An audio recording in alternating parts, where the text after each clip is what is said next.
አንድ አረፍተ ነገር ምናልባትም አንድ ቃል ብቻ ለ1500 ዓመታት የዘለቀ መለያየትን ሊፈጥር ይችላል ብሎ ማሰብ ይከብዳል። በጣም የዛሬው ጥናታችን ግን እኮ የሚያሳየን ይህንን ነው። አዎ፣ በክርስቶስ ማንነት ላይ የተነሳ አንድ ስነ መለኮታዊ ክርክር እንዴት በዓለም ላይ ካሉት ጥንታዊ አብያተ ክርስቲያናት መካከል አንዳንዶቹን እስከ ዛሬ ድረስ እንደለየ እንመለከታለን። በትክክል የምንመረምረው ጉዳይ በ431 እና በ451 ዓመት የተደረጉትን ሁለት ታሪካዊ ጉባኤያት ነው፣ ኤፌሶንና ኬልኬዶንን። እነዚህ ጉባኤያት እንግዲህ ትክክለኛ አስተምህሮን ለመወሰን የተደረጉ ሙከራዎች ነበሩ። ነገር ግን ውጤቱ ያው መለያየት ሆነ። ዛሬ በአባ ዛቬን አርዙማንያን የተጻፈውን የአርመን ሐዋርያዊት ኦርቶዶክስ ቤተክርስቲያን ስነ መለኮት ሚለውን መጽሐፍ እንደ መመሪያ እንጠቀማለን። ጥሩ። እንግዲያው የአርመን ቤተክርስቲያን ለምን የኬልኬዶንን ውሳኔ እንዳልተቀበለችና በኤፌሶን ውሳኔ እንደጸናች በጥልቀት እንመለከታለን። አዎ፣ ግባችን ይሄ ነው። እንግዲያው ከመጀመሪያውን ጀምር። ኤፌሶን 431 ዓመት። በወቅቱ የነበረው ዋናኛ ጥያቄ ምን ነበር? ለምን እንዲህ ትልቅ ጉባኤ አስፈለገ? ዋናው ጥያቄ የኢየሱስ ክርስቶስን ማንነትን ይመለከተ ነበር። በተለይ መለኮታዊና ሰብአዊ ባህሪያቱ እንዴት እንደሚዛመዱ። በወቅቱ የተለያዩ ትርጓሜዎች ብቅ ማለት ጀምረው ነበር። አንደኛው በንስጥሮስ የቀረበው የክርስቶስን ሰብአዊና መለኮታዊ ባህሪያት ከሞላ ጎደል እንደ ሁለት የተለያዩ አካላት አድርጎ የሚያይ ነበር። ሁለት የተለያዩ አካላት? አዎ። ይህ አመለካከት ደግሞ ድንግል ማርያምን የእግዚአብሔር እናት ከማለት ይልቅ የክርስቶስ እናት ብቻ ናት ወደሚል መደምደሚያ ያመራል። ይሄ ትንሽ የቃላት ልዩነት ይመስላል፣ ግን አንድምታው ትልቅ ነው ማለት ነው። በጣም ትልቅ ነው። ይህ ማለት ማርያም የወለደችው ሰውን ብቻ ነው፣ መለኮት ያደረበት ደግሞ በኋላ ነው እንደማለት ነው። በትክክል የንስጥሮስ አስተምህሮ ያመላከተው ያንን ነበር። ለዚህ ምላሽ ለመስጠት ነው የእስክንድሪያው ፓትርያርክ ቅዱስ ቄርሎስ ቁልፍ ሚና የተጫወተው። እርሱ የቤተ ክርስቲያንን የቆየ እምነት በማስረዳት ሥጋን የለበሰው ቃል አንድ አካል ነው የሚለውን ቀመር ይዞ መጣ። ሚያ ፊሲስ እንደሚባለው ይህ ቀመር የኤፌሶን ጉባኤ መሰረት ሆነ ማለት ነው። አዎ፣ የጉባኤው መሰረት ሆነ። እስቲ ይህንን ቀመር ትንሽ እናብራራው። ሥጋን የለበሰው ቃል አንድ አካል ነው።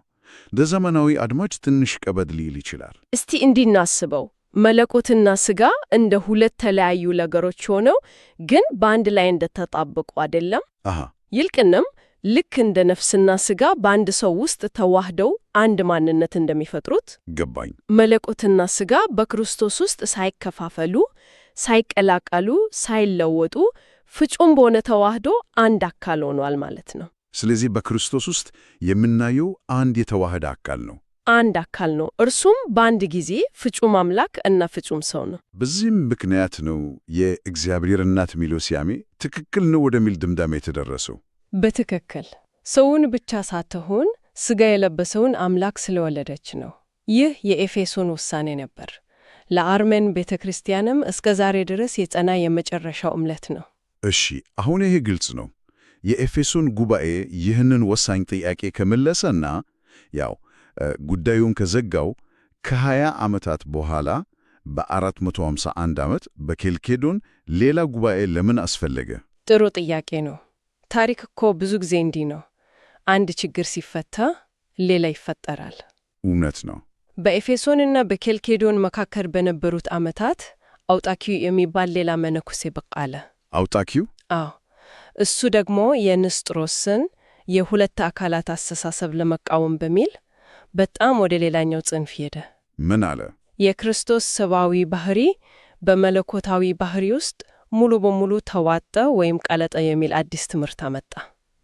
ይህ ደግሞ የክርስቶስን ፍጹም ሰብአዊነት የሚክድ ነበር። ስለዚህ የኬልኬዶን ጉባኤ የተጠራው ይህንን የአውጣኪን የተሳሳተ ትምህርት ለማረም ነበር ማለት ነው። በትክክል። ነገር ግን ችግሩ የተፈጠረው ይህንን ሲያርሙ የተጠቀሙበት ቀመሩ ነው። ቀመሩ ላይ? አዎ። የኬልኬዶን ጉባኤ ክርስቶስ በአንድ አካል ውስጥ ሆኖ በሁለት ባህሪያት ይታወቃል የሚል አዲስ አጻጻፍ ይዞ መጣ። በሁለት ባህሪያት ነው ዋናው የልዩነት ነጥብ ነው። ቆይ እስቲ የየራሳቸውን ተግባር ይፈጽማሉ የሚለው ምን ችግር አለው? ለነገሩ ግልጽም ይመስላል። እንዴት ማለት? መለኮታዊ ባህሪ ተአምራትን ሲሰራ፣ ሰብአዊ ባህሪ ደግሞ ሲራብና ሲጠማ እናስባለን። የኬልኬዶን አመለካከት ይህንን ነው የሚለው። ልክ እንደዛ ነው። የኬልኬዶን ቀመር ወደዚህ አይነት ትርጓሜ ያመራል። መለኮታዊው ባህሪ የመለኮትን ሥራ ሲሰራ፣ ለምሳሌ ውሃን ወደ ወይን ሲቀይር፣ በትክክል ሰብአዊው ባህሪ ደግሞ የሰውን ሥራ ይፈጽማል፣ ሲደክም፣ ሲያለቅስ ወይም በመስቀል ላይ ሲሰቃይ። እሺ። ነገር ግን በአርዝማንያን መጽሐፍ እንደተበራራው ለአርመን ቤተ ክርስቲያንና ለሌሎች የኤፌሶንን ውሳኔ ለተቀበሉ አብያተ ክርስቲያናት ይህ ትልቅ ስህተት ነበረ። ለምን? ስህተቱ የት ላይ ነው? ምክንያቱም ይህ አመለካከት ክርስቶስን በድጋሚ ወደ መክፈል ያመራል። ወደ ኒስጥሮስ ስህተት ይመልሳል ማለት ነው። በጣም በአንድ መድረክ ላይ ሁለት የተለያዩ ተዋኛን እንዳሉ ሁሉ አንዱ መለኮታዊውን ሚና፣ ሌላኛው ሰብአዊውን ሚና የሚጫወቱ ያስመስለዋል። ገባኝ። የኤፌሶኑ የቅዱስ ቄርሎስ ቀመር ግን አንድ አካል መሆኑን ነው የሚያጎለው። ስለዚህ ክርስቶስ ሲራብ የተራበው ሥጋ የለበሰው አምላክ ነው። ተአምር ሲያደርግም ያው እሱ ነው። ድርጊቶቹ የአንድ የተዋህደ አካል ናቸው እንጂ የአንዱ ወይም የሌላኛው ባህሪ ብቻ ተደርገው ሊወሰዱ አይችሉም። የኬልኬዶን ቀመር ይህንን አንድነት የሚያዳክም ተደርጎ ታየ። በጣም የሚገርም ነው። እንግዲህ ወደ ዋናው ጥያቄያችን ደርሰናል። የአርመን ቤተ ክርስቲያን የኬልኬዶንን ጉባኤ ለምን አልተቀበለችም? አንደኛው ምክንያት አሁን የጠቀሽው ስነ መለኮታዊ ልዩነት ይመስለኛል። አዎ፣ ያው ዋነኛው ነው። ነገር ግን በአርዙማንያን እንደተቀመጠው ሌላ መሰረታዊ ምክንያት አለ። እሱ ምንድን ነው? ይኸውም የኬልኬዶንን ቀመር አላስፈላጊ የሆነ ውስብስብ ነገር አድርጎ ማየታቸው ነው። አላስፈላጊ ውስብስብ ነገር? አዎ፣ ለነሱ የኤፌሶን ጉባኤ እምነቱን በትክክል ገልጾታል፣ ጉዳዩም በዚያ ተዘግቷል። ይህ በጣም የሚገርም እይታ ነው።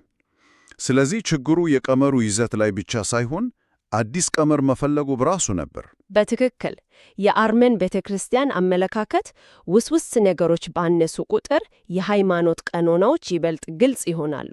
ቃላላና ግልጽ። አዎ፣ ኤፌሶን በቂና ግልጽ መልስ ሰጥቷል። ኬልኬዶን ያው የአውታኪን ስህተት ለማረም በሚል አዲስና ውስብስብ ቀመር በማምጣት ነገሩን ከማጥራት ይልቅ አደፈረሰው ብለው አመኑ። ለነሱ እውነት አንዴ ከተመሰረተ በኋላ ማሻሻል ወይም ማብራራት አያስፈልገውም ማለት ነው። በትክክል እንዲህ አይነት ሙከራዎች ከእውነት ያራቃሉ እንጂ አያቀርቡም የሚል ጠንካራ አቋም ነው። ይህ ማለት የአርመን ቤተ ክርስቲያን በኬልኬዶን ጉባኤ ላይ አልተሳተፈችም ነበር ወይስ ተሳትፋ ውሳኔውን አልተቀበለችም? በጣም ጥሩ ጥያቄ ነው። በወቅቱ አርመኖች ከፋርስ ጋር በከባድ ጦርነት ውስጥ ስለነበሩ በጉባኤው ላይ መገኘት አልቻሉም ነበር። ስለዚህ በሌሉበት ነው ውሳኔው የተላለፈው? አዎ፣ በኋላ የጉባኤውን ውሳኔ ሲሰሙና ሲመረምሩት ነው ውድቅ ያደረጉት። ይህ ደግሞ ምናልባት የፖለቲካው ገጽታም እንዳለው ያሳያል። እንዴት? በወቅቱ በሮማና በቁስጥንጥንያ የነበረው የፖለቲካ ኃይል የኬልኬዶንን ውሳኔ ሲደግፍ፣ እንደ እስከንደሪያ፣ አንጾኪያ እና አርመን ያሉ ጥንታዊ ማዕከላት ግን የኤፌሶንን አቋም አጥብቀው ያዙ። እዚህ ላይ ነው እንግዲህ ሞኖፊሳይት የሚለው ቃል የሚነሳው። ልክ ነህ። ይህ ቃል ብዙ ጊዜ የአርመን፣ የግብፅ ኮፕቲክ እና የሶሪያ ኦርቶዶክስ አብያተ ክርስቲያናትን ለመግለጽ ያገለግላል። ውሰነውም ጊዜም በአሉታዊ መልኩ። መጽሐፉ ይህንን ቃል እንዴት ያብራራዋል? ይህ እጅግ በጣም ወሳኝ ነጥብ ነው። የኬልኬዶን ደጋፊዎች እነዚህን አብያተ ክርስቲያናት ሞኖፊሳይት ብለው ሰየዋቸው። ሞኖፊሳይት ማለት አንድ ባህሪ ብቻ ማለት ነው። ይህ ደግሞ የአውታኬ የኑፋቄ ትምህርት ነው። በትክክል የክርስቶስ ሰብአዊ ባህሪ በመለኮታዊ ውስጥ ተውቷል የሚለው። ነገር ግን የአርመን ቤተ ክርስቲያንም ሆነ ሌሎቹ ይህንን ትምህርት አጥብቀው ይቃወማሉ። ስለዚህ ስያሜው የተሳሳተ ነው ሙሉ በሙሉ። እንደውም እንደ ስድብ ነው የሚቆጥሩት። ትክክለኛው ቃል ሚያፊሳይት። አዎ፣ ሚያ የግሪክ ቃል ሲሆን አንድ ማለት ነው። ግን የተዋሃደ አንድነትን ዩናይትድ ዋን እንጂ ነጠላ ሲንግል ዋን አንድነትን አይመለከትም። ልዩነቱ ሱር ቢመስል ትርጉሙ ግን ሰፊ ነው ማለት ነው። በጣም ሰፊ ነው። ስለዚህ ሚያፊሳይት ማለት በቅዱስ ቄርሎስ እንደተገለጸው አንድ የተዋሃደ አካል ብሎ ማመን ማለት ነው። እነሱም ያምኑት በሁለት ባህሪያት ተዋህዶ በተገኘ አንድ አካል ነው፣ በአንድ ባህሪ ብቻ አይደለም። ሞኖፊሳይት ሚለው ተቃዋሚያቸው የሰጧቸው የተሳሳተ መለያ ነው። ዋው! ስለዚህ ይህ ታላቅ የቤተ ክርስቲያን መለያየት የተመሰረተው በአብዛኛው በቃላት ትርጓሜ እና በተሳሳተ መግባባት ላይ ነው ማለት እንችላለን። በከፊል አዎ። ነገር ግን ከቃላት ትርጓሜም በላይ ነው። ስለ ክርስቶስ ማንነት ባለው መሰረታዊ ግንዛቤ ላይ የተመሰረተ ልዩነት ነው። እሺ፣ በአንድ በኩል የኬልኬዶን ወገን ባህሪያቱን ለይቶ በማስቀመጥ የክርስቶስን ፍጹም ሰብአዊነትና ፍጹም መለኮታዊነትን ለማስረዳት ይሞክራል። በሌላ በኩል ደግሞ የሚያፊሳይት ወገን የተዋህዶን ምስጢር በማጉላት የክርስቶስን የማይከፈል አንድነት ለመጠበቅ ይጠራል። ሁለቱም ወገኖች የየራሳቸውን እውነት ከኑፋቄ ለመጠበቅ ነበር የሚታገሉት። በትክክል። ነገር ግን የተጠቀሙበት መንገድ ለያያቸው። ስናጠቃልለው ለአርሜን ቤተ ክርስቲያን የኤፌሶኑ ውሳኔ የመጨረሻውና ፍጹም የሆነው እውነት ነበር። የኬልኬዶን ሙከራ ምንም እንኳን በበጎ ዓላማ የተደረገ ቢሆን ያንን ፍጹም እውነት የሚያሻክርና አላስፈላጊ ውስብስብ ነገር የሚጨምር ተደርጎ ታየ። በትክክል ተረድተዋል። ዋናው ነጥብ ይሄ ነው። ለነሱ እውነት በኤፌሶን ተረጋግጧል። ከዛ በኋላ የመጣ ማንኛውም ማብራሪያ ወይም ማሻሻያ እንደ ማፈንገጥ ነው የተቆጠረው። ይህ የውጠትና የባህልን ቀጣይነትን ማስጠበቅ ጠንካራ ፍላጎት ያሳያል። በጣም የያዙት ነገር አዲስ ፈጠራ ሳይሆን ከሐዋርያት ዘመን ጀምሮ የመጣው የመጀመሪያው የኦርቶዶክስ እምነት ነው ብለው በጽኑ ያምናሉ።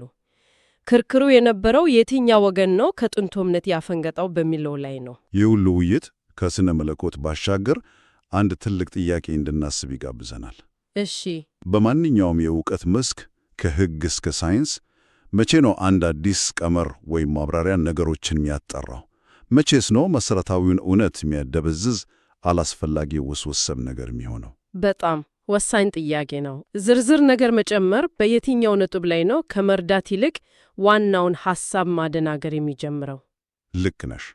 ለምሳሌ በሕግ ውስጥ አንድን ሕግ ለማብራራት የሚወጡ ደንቦች አንዳንድ ጊዜ ከመጀመሪያው ሕግ የበለጠ ውስብስብና አሻሚ ይሆናሉ። በቴክኖሎጂም ይሄን እናያለን። አንድን ምርት ለማሻሻል የሚጨምሩ አዳዲስ ነገሮች ተጠቃሚውን ግራ ሊያጋቡ ይችላሉ። በትክክል። ስለዚህ የኬልኬዶንና የኤፌሶን ክርክር የአንድን እውነት ምንነት ከመግለጽ ባለፈ ያንን እውነት እንዴት መጠበቅና ማስተላለፍ እንዳለብን የሚጠየቅ ይመስላል። አዎ፣ አንድ ወገን በተሻለ መጠን ግልጽና ዝርዝር እናድርገው ሲል፣ ሌላኛው ወገን ደግሞ በተመሰረተው ቀላልና ኃይለኛው እውነት ላይ እንጽና ይላል። ይህ ውጥረት ዛሬም በብዙ መስኮች የምናየው ነው። ፍጹም። ይህ ክርክር እንግዲህ ለአድማጭ አንድ ትልቅ ማሰላሰያ ይተዋል። በእውቀት ፍለጋችሁ ውስጥ የበላለ ዝርዝር ሁልጊዜ የተሻለ ነው ወይስ አንዳንድ ጊዜ ዋናውን እውነት ለመረዳት በጣም ጥሩ መንገድ ውስብስብነትን አስወግዶ በመሰረታዊው ምስጢር ላይ ማተኮር ነው? ይህ ከ1500 ዓመታት በፊት የተነሳው ጥያቄ ዛሬም መልስ የሚሻ ይመስለኛል። አንድ አረፍተ ነገር ምናልባትም አንድ ቃል ብቻ ለ1500 ዓመታት የዘለቀ መለያየትን ሊፈጥር ይችላል ብሎ ማሰብ ይከብዳል በጣም።